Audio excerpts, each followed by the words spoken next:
હવામાન વિભાગની આગાહીના પગલે પાટણ જિલ્લામાં વરસાદી માહોલ જામ્યો છે।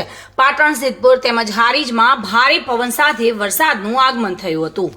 ભારે પવનના સુસવાટા સાથે વરસાદે ધમાકેદાર એન્ટ્રી કરી હતી। પાટણ, રૂની, હાજીપુર, કમલીવાડા સહિત વરસાદી માહોલ જોવા મળ્યો હતો।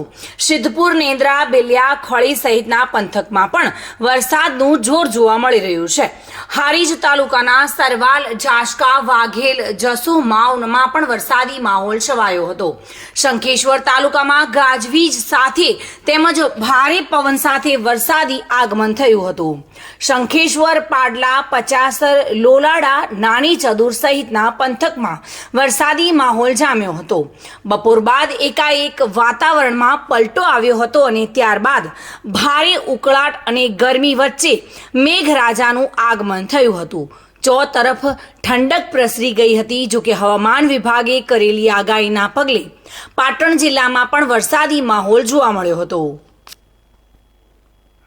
પ્રવીણ યોગી સાથે bureau report, today Gujarati news.